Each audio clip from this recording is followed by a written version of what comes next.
Hello hello hello, नमस्कार। कैसे हो आप सब लोग? आप सबका स्वागत है प्रियेश ज्ञानफ्री प्लेटफॉर्म पे और मेरा नाम है भूमि पटेल। एडमिशन कब स्टार्ट हो गए? मुझे निरमा में एडमिशन लेना है, मैं कब ले सकता हूँ? कट ऑफ क्या हो सकते हैं, प्लेसमेंट क्या हो सकते हैं, हॉस्टल की फीस क्या हो सकती है, ऐसी बहुत सारी इंफॉर्मेशन अगर आपको जाननी है ना बेटा, तो डिस्क्रिप्शन में मैं आपको लिंक भेज देती हूँ निरमा यूनिवर्सिटीज के कट ऑफ और प्लेसमेंट के बारे में, तो जान लीजिएगा, जहां पे आपको पता चले कि क्या आप कैपेबल हो निरमा यूनिवर्सिटी में एडमिशन लेने के लिए। मैं ये बात इसीलिए कर रही हूँ कि निरमा यूनिवर्सिटी में एडमिशन हमारे ओपन हो गए हैं। आप बोलोगे कि मैम एडमिशन ओपन हो गए हैं, लेकिन वो फॉर्म कैसे फिल करना होता है वो हमें समझ में नहीं आता, तो हम कैसे फिल करें। लेकिन अगर ये वीडियो की शुरुआत करूं, पहले अगर आपने इस चैनल को सब्सक्राइब नहीं किया है तो कर दीजिएगा, और अपने ऐसे ऐसे दोस्त जो निरमा यूनिवर्सिटी में एडमिशन लेना चाहते हैं उनको भी ये शेयर कर दीजिएगा, ताकि उनको पता चले कि निरमा एडमिशन में हमारी जो प्रोसेस है, एडमिशन जो है वो ओपन हो गए हैं। आपको ये पता होना चाहिए सबसे पहले, अगर आप निरमा यूनिवर्सिटी में एडमिशन लेना चाहते हो तो there are the three way. एक होता है हमारा बोर्ड प्लस गुड सेट, जिसके एडमिशन सिर्फ और सिर्फ एसीपीसी के थ्रू होते हैं। जैसे ही आपकी बोर्ड की गुड सेट की एग्जाम खत्म हो जाएगी, उसके बाद रिजल्ट आएंगे, उस वक्त हमें प्रोसेस करेंगे। दूसरा होता है एआईआर, जहां पे ऑल इंडिया रैंक, जहां पे जेडब्ल्यू मेंस के थ्रू जो हमारे प्रोसेस होती है। आज हम इस वीडियो में आपको निरमा यूनिवर्सिटी में अगर आपको जेडब्ल्यू मेंस के थ्रू अगर आपको एडमिशन लेना है तो वहां पे आपको किस तरह से फॉर्म फिल करना है उसके बारे में हम आपको बताएंगे। और तीसरा जो होता है वो हमारा होता है डॉलर वाले कोटा। सबको पता है कि कौन सा वाला होता है, राइट? चलो शुरू करते हैं बेटा। ये है इस तरह से, इसकी जो लिंक है वो डिस्क्रिप्शन में मैं भेज दूंगी, आपको टेंशन लेने की जरूरत नहीं है कि कहां पे सर्च करें, कहां पे जाए। तो ये लिंक आपको जस्ट क्लिक करनी है और आप वहां पे लॉग इन कर दोगे।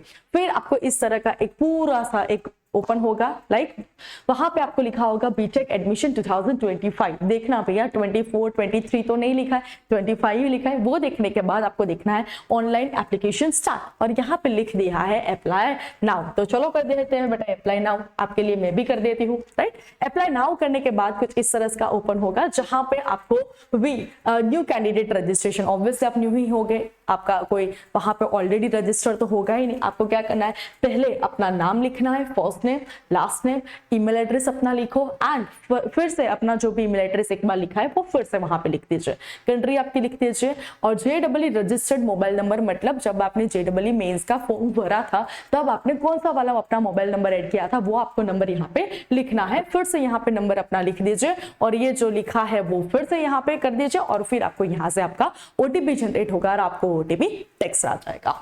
और फिर अगर एक बार आपका रजिस्ट्रेशन हो जाता है, फिर उसके बाद ये आपका हो जाता है मेल आईडी, जहां मतलब ये आपका लॉगिन हो जाता है ऑलरेडी रजिस्टर्ड एप्लीकेंट। ये कब आप अप्लाई कर सकते हो, जब पहले आप अपना इस तरह से एक फॉर्मेट बना देते हो, एक इस तरह से आप अपना रजिस्ट्रेशन कर लेते हो, इसके बाद आप यहाँ पे एंटर हो जाओगे, जहां पे अपना फिर से अपना वही ईमेल आईडी यहाँ पे लिखोगे, पासवर्ड जनरेट करोगे और आप यहाँ पे लॉग इन हो जाओगे।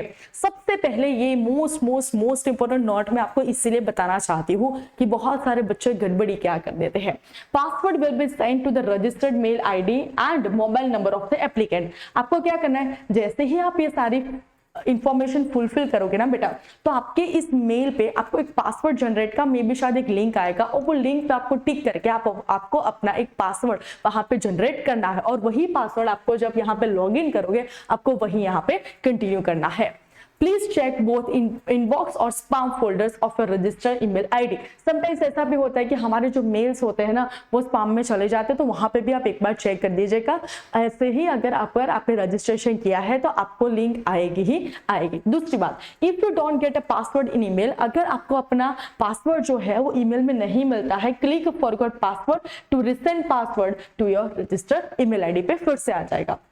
Registered email ID and mobile number should not be changed throughout the admission process। ये most important बात है कि बहुत सारे बच्चे बार बार अपना मोबाइल नंबर चेंज कर देते हैं, ईमेल एड्रेस चेंज करते थे, तो आपको वो नहीं करना है। अगर आप सबसे पहले जहाँ पे आपने रजिस्ट्रेशन किया और जब तक उनकी जो प्रोसेस है कंप्लीट नहीं हो जाती है, तब तक आपको एक ही ईमेल एड्रेस और एक ही मोबाइल नंबर रखना है। चेक रेगुलर ईमेल्स, आपको वो करना बहुत ज्यादा जरूरी है। ऑनलाइन एप्लीकेशन स्टार्ट हो गई हमारे 20 फेब से अभी भी ओपन है, आपको टेंशन लेने की जरूरत नहीं है, आप देर नहीं की है। डन बेटा। और एक बात जो मैं आपको बताना चाहती हूँ कि वहां पे कौन से प्रोग्राम अवेलेबल है, मतलब कौन सी ब्रांच है, वो जानना बहुत ज्यादा जरूरी है। पहले तो मैंने आपको एक चीज बता दी थी कि वहां पे आप फ्री वे में एडमिशन ले सकते हो। एक है हमारा एसीपीसी, दूसरा है जेडब्ल्यू मेंस के थ्रू, और एक है हमारा NRI quota.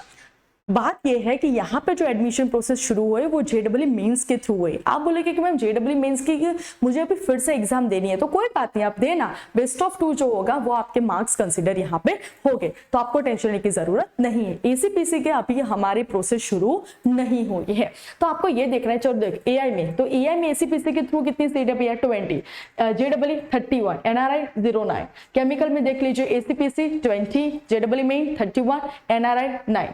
Civil engineering ACPC 40, JW main 62 and NRI 18। Computer science में देख लीजिए ACPC 99 sorry, all India 156, NRI 45। मतलब कंप्यूटर इंजीनियरिंग में सबसे ज्यादा जेडब्ल्यू मेंस के थ्रू 156, टू मच। ओके, आप बोलोगे कि मैम अभी हमें इसके कट ऑफ कैसे पता चलेंगे उसके, कि हमें अगर कितना मेरा परसेंटाइल है तो मैं वहां पे कितना रैंक अगर मेरा है तो मैं निर्मा यूनिवर्सिटी में अप्लाई कर सकता हूँ। तो इसके लिए भी यहाँ पे मैंने नीचे डिस्क्रिप्शन में एक लिंक भेजी है, आप वो लिंक देख लीजिएगा बेटा, ताकि आपको पता चले कि क्या आप यहाँ पे एडमिशन लेने के लिए अप्लाई कर सकते हो कि नहीं कर सकते, कि चांसेस है कि नहीं है, अगर है तो कौन सी वाली फील्ड में है वो भी आपको वहां पे पता चल जाएगा। इलेक्ट्रिकल अगर इंजीनियरिंग है तो एसीपीसी के थ्रू 40, जेडब्ल्यू मेंस के 62, इलेक्ट्रिकल में अच्छी खासी सीट है, और एनआरआई में 18। इलेक्ट्रॉनिक्स की अगर हम बात करें तो एसीपीसी के 60, that's also very nice, JW mains के 93, एनआरआई 27। मतलब अच्छी खासी सीट से अगर आपके अच्छे रैंक आता है तो आप आराम से यहाँ पे किसी भी ब्रांच में एडमिशन ले सकते हो।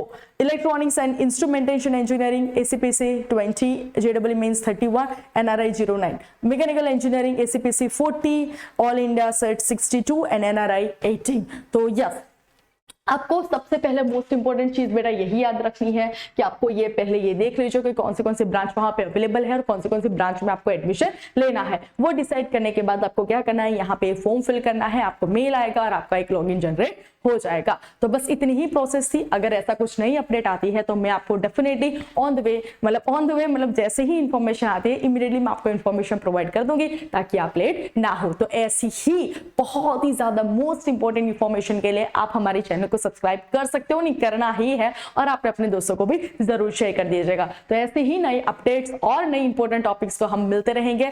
Till then bye bye, take care.